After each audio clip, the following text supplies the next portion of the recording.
leaving early in the morning for a trip up north in and around the city of Teveria, or as known to some, Tiberius. At daybreak, I stop on the way to say morning Shacharit prayers.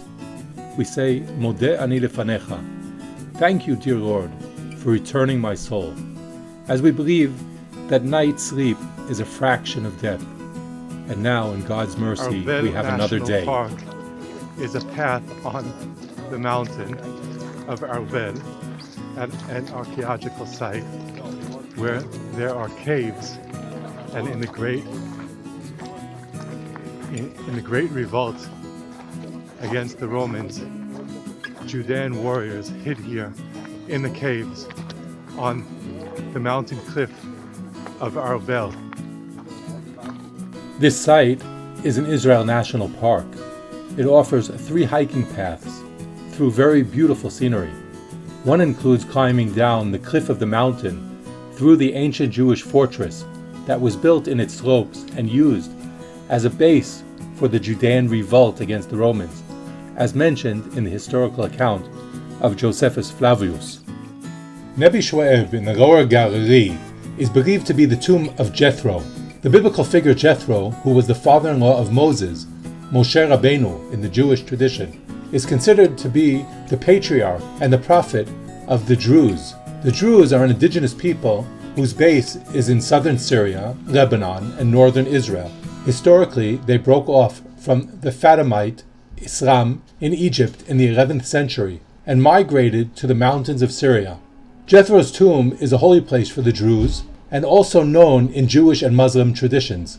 The Druze religious authorities maintain the site, and it is a place of pilgrimage and celebration for Druze, especially during the week that marks his passing. There is a very scenic view and a flowing stream and picnic tables. Entering the tomb structure is allowed in appropriate clothing. This location is at the foot of the Hittim mountain, was the site of the decisive battle between Saladin and the Crusader kingdom in the 12th century. Rabbi Moshe Bar Maimon, Maimonides, the Rambam, one of the greatest rabbinical sages of all times, leader, commentator, philosopher, and physician, born in Cordoba, Spain in 1135, died in Egypt 1204. His family fled Spain in 1148 when many Jews were forced to convert to Islam. They first settled in Fez, Morocco. Later, his family moved to Egypt and settled in Postat, Old Cairo. Rambam served as rabbi and head of the community as well as court doctor for the king of Egypt. We are in Teveria, also known as Tiberius, at the tomb of the Rambam. And this tomb has been considered the burial place of the Rambam for nearly 1,000 years, from about the time that he passed away. Although it's questionable how his bones were brought here.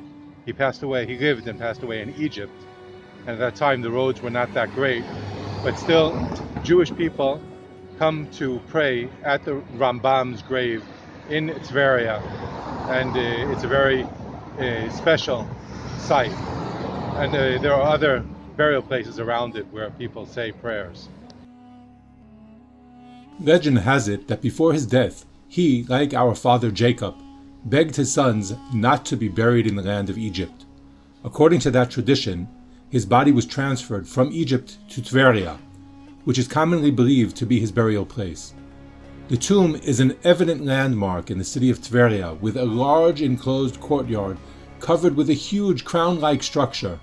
Tradition has it that this site also includes the graves of his father and grandson. Outside the building are other tombs of righteous and rabbis, the Shlah HaKadosh, Rabbi Yochanan ben Zakkai, and Talmudic sages Rabbi Imi, Rabbi Asi, and Eliezer ben Horkonus. In 1920, Rabbi Yaakov Moshe Toledano initiated the purchase of the land around the tomb and built a wall around it.